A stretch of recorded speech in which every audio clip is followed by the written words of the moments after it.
So Brian Henault and Hap Wertheimer are going to talk about the small urban tree walk. We're renovating this garden, and Brian has the vision, and Hap has been helping with this. So, guys, when did the small urban tree walk originally get planted?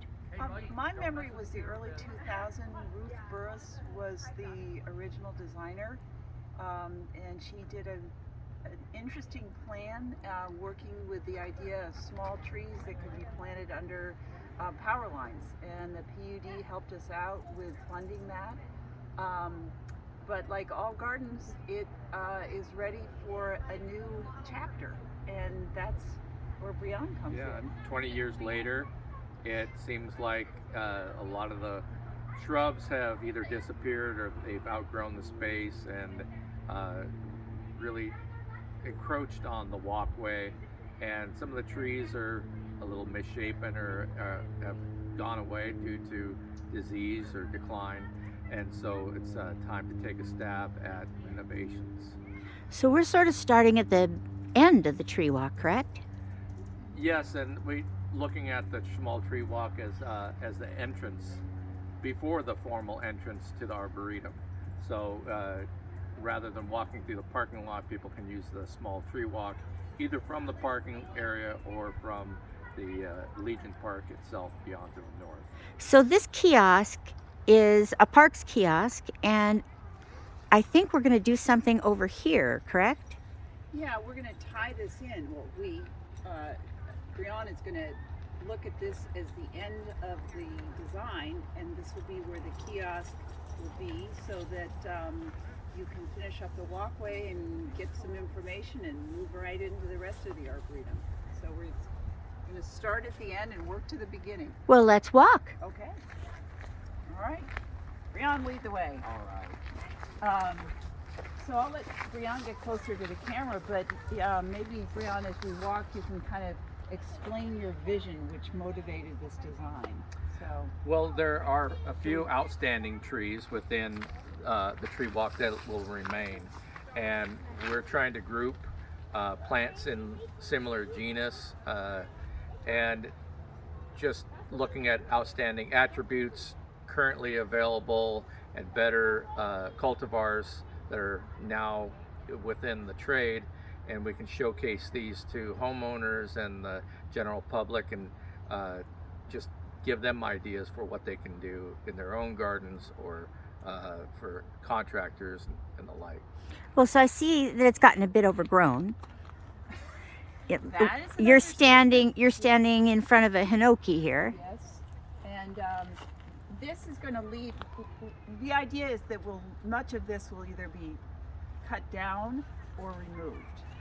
But this is really in the beginning. But why don't you follow us and you can get into Let's some of the do it. trees. And the idea is that alternatives to grass too, that you can put ground covers in that do a really good job of keeping weed suppression, but don't have to get mowed all the time. So that's another one of Brian's tasks, was to figure out creative ways to do that.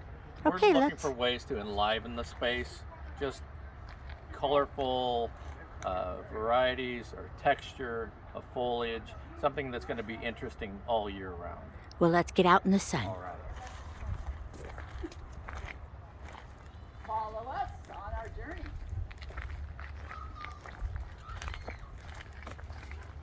So as you can see, we have trees that are starting to encroach on the walkways, and the walkway has some depressions in it. They create some mud puddles during the raining, and a lot of times we'll have standing water in those areas. So that's part of our focus, is to renovate that, add gravel and raise the edging, and just to create a better looking pathway, a little bit more user friendly. How will people know this is part of our gardens? Well, there'll be signage. Right now we have temporary signage to let them know that this is a garden under renovation as opposed to a finished product. So we have signage at this side, and as we walk down, you'll see where we're going to put new signage at the front that will connect to the park, Legion Park, so you can see from the park that that is the long, narrow entrance to the formal main entrance. And there's our sign. One thing I love about Brian's design is that he's looked at how people enter this garden, and there's a starting point and an ending point, but there are many places where people walk in from the parking lot. So they are putting in some pathways that will come off the parking lot of the garden, so you can have different, more ways of coming in. So there are going to be a few trees that remain, and he's looked at the health and the diversity of them, and I believe this one is going to stay. Yes. So, and in contrast, this laburnum is splitting, and it's got a hollow trunk. It's pretty short-lived for this space. So this will be an area where we've got a group planting, and that's one of the differences now. There are a lot of single specimens, and in a couple of areas we're going to do a group or a mass planting of one type of tree, just to showcase them in a grouping and give another idea of how you can utilize trees. so you can see the close proximity we are to the parking lot, but in a couple places we'll be having pathways that will come over and connect to the parking lot. So instead of walking through the beds, again, another idea for homeowners to recognize that they can create pathways for people, and then there will be mass plantings of a variety of different kinds of understory plants. So I believe, aren't you replacing this as a lovely plant in the fall that will be replaced with a better specimen here as well? Yeah, this right? is a sourwood oxydendron. This will be replaced with a like type, just a healthier specimen. So it won't go away completely. It'll still be represented. And of course, right now we have sort of like a car wash effect here that we'll be removing these plants.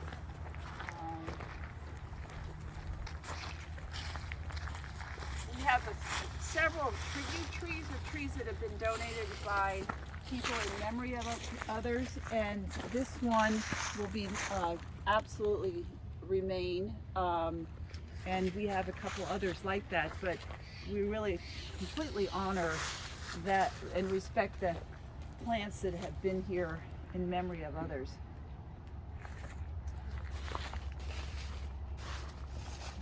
So the pathway will continue. Another idea that Brian had, which was we want to be known as a sculpture garden, and we have increased our sculptures this past year, and he has also wanting to recognize putting some artwork along here, so that the journey on this path is looking at nature and art, and how art and nature really work well together. So that will be a part of that. So let's give a little context to the path. This is the parking lot, and we have columns at the end of the parking lot. I'm not even sure you can see, but that's where most people think our entrance is. But in actual fact, this is one of our gardens. And the length of the small tree walk, just from the entrance to the columns, is over 300 feet. So this really allows us to extend that welcome mat out a little bit further beyond the entrance to the garden.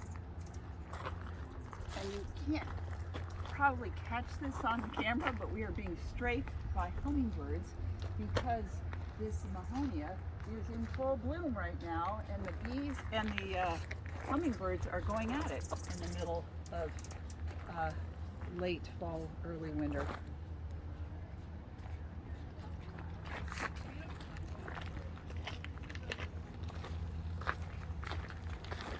Another beautiful specimen is this paper bark maple. Fall color is looking great, but as the leaves drop, it's just going to, you'll see that awesome cinnamon colored bark, and just something else to be attractive during the winter.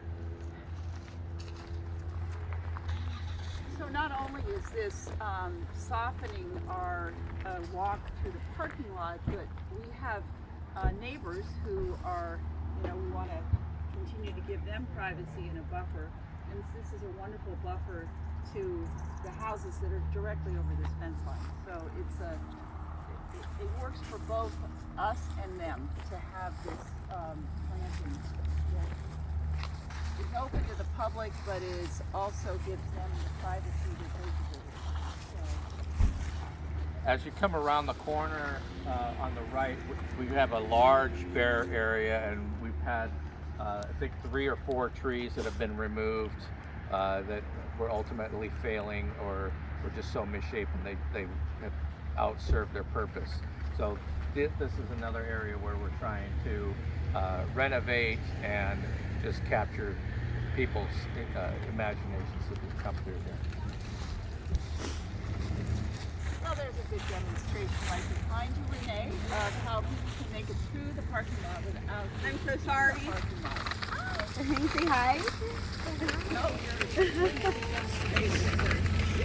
oh, look what you got. Oh, the golf ball. It's a pot. Oh, that's wonderful. Look at that, golfers. Have a good day, guys. I'm glad you enjoyed it. Oh yeah, I feel so bad for taking pictures, and I'm like, oh, get out of the way. Oh, you did great in the addition to those pictures. And we're coming to the end of the walk. Envisioning trees and understory all the way down here. Sculptures and pathways. All happening, hopefully, within the next year.